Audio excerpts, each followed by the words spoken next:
Hey YouTube, Shoes New Views 15 here, and today I thought I'd give you a review of my Nike 3.0 version 4s. I've had these for about, I don't know, probably about like 4 months.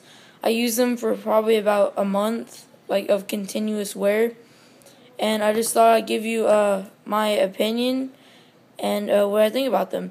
So the first thing you notice when you look at this is the midsole and how it is definitely significantly thinner than the 5.0.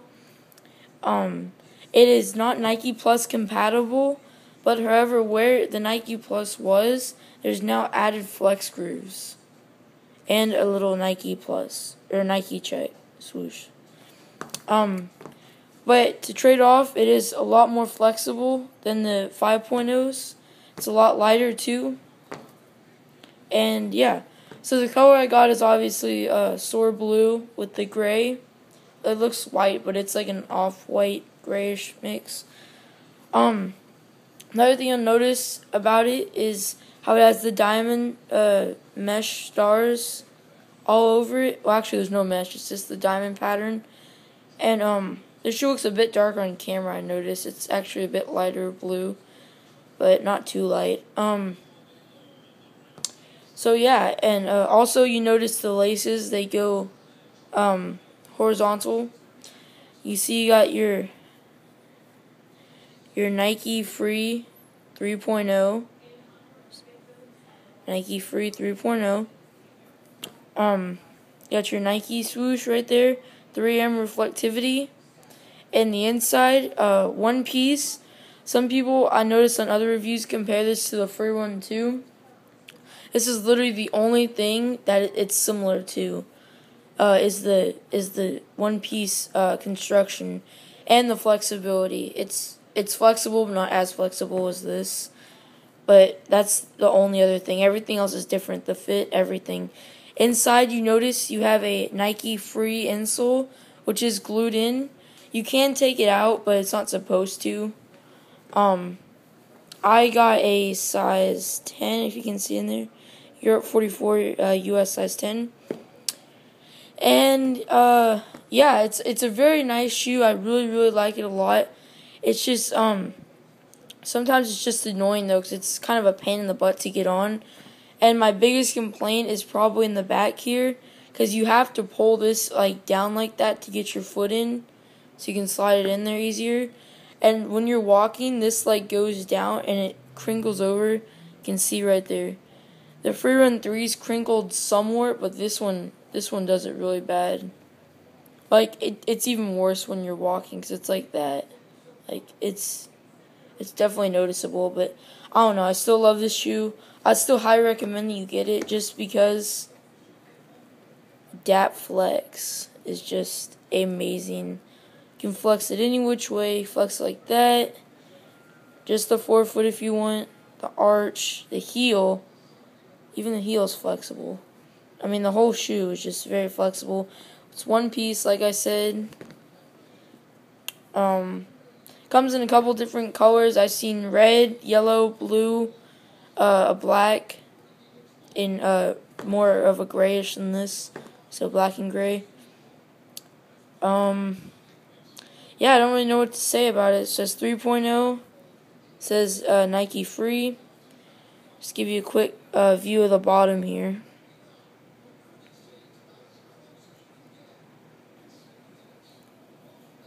With that blue extra grip right there. I think I explained this in one of my other videos, but I think I should explain it again. I noticed some people call these the Nike Free 3.0 or the Nike Free Run 3.0. The Free Runs are a totally different line than the .0s. Okay, and now Nike's kind of like trying to fuse them together, but originally how it was like the 3.0, the 4.0, and the 5.0 were different than the Free Runs. As you might notice on the Free Run 2, how there wasn't a point whatever on there, like there was on the Free Run 3 where it said 5.0 on the Free Run 3 outsole. It didn't say that on the 2. That's because they were totally separate. Now Nike's trying to fuse them together, as you probably noticed with the new 2013 Nike Free Run 5.0 Plus. which I also have, and I'll be putting a review up of that soon.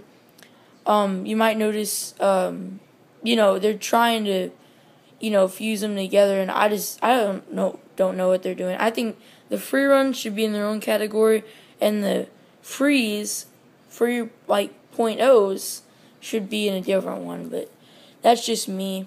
A lot of people get that confused, like, oh yeah, I have the Nike Free Run 4.0 V2, or the Nike Free Run 3.0 V4. It's not a huge difference. Like, it's not like I would call them out and be like a grammar Nazi or whatever, or, however you want to say that kind of term. But, it's not correct, but it's not a big deal. I don't really care that much, but I just would like my viewers to know the difference between it.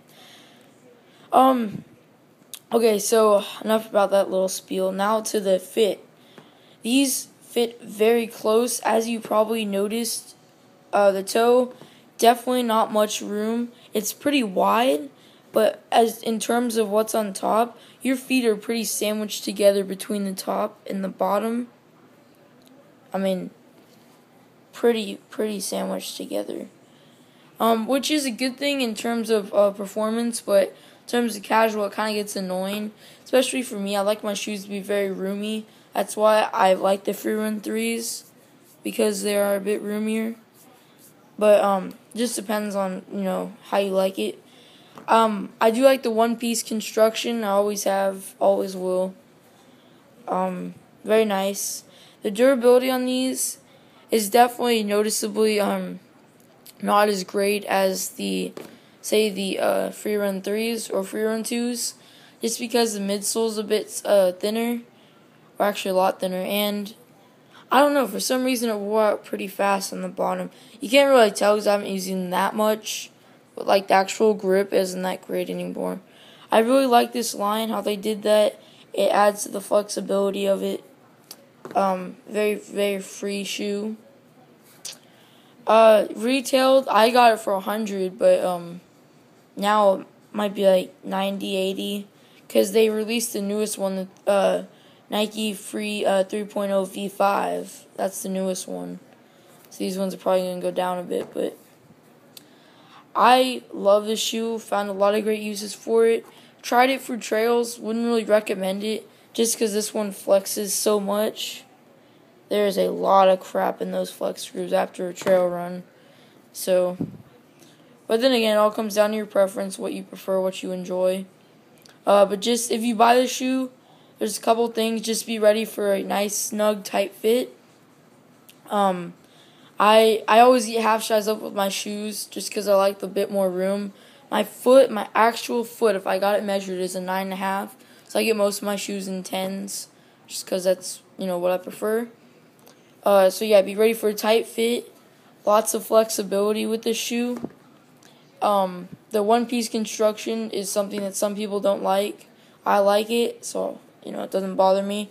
Be ready for this to crinkle up. It looks nice the first time you get it. Looks kind of like that. But after you use, especially after a day, it's like that. It's just destroyed. But, I mean, it's not a big deal unless you're a perfectionist. Yeah, that's pretty much it. This has held up surprisingly well. There's just a little bit. I'm going to see if you can see it. Oh, yeah, I think you can. Oh, that's just a light. Well, there's a little, yeah, I think you can see it. Just a little tiny bit of paint came off. Not a big deal at all. But the Free Run 3s, this whole thing came off, but I've definitely been wearing those a bit more, so I don't know. But yeah, you could, if you wanted to, you could roll this up into a ball. That's the kind of shoe this is. I use this primarily for my beat-up shoe now, because my 3s are for school. Still a great shoe, though. And yeah, I just keep it Parma-tied because there's no reason to tighten it or anything. Doesn't really affect it that much. So, yeah. But I'm going to go ahead and finish up this video saying out of 10 stars, I'd probably give this an 8. Just because the fit, I don't really prefer it. But then again, to each its own. So this is Shoes and Reviews 15 here with the Nike free 3.0 version 4. Well, that's a really crappy way to do that. Okay, there you go. Thanks for watching. Have a fantastic day.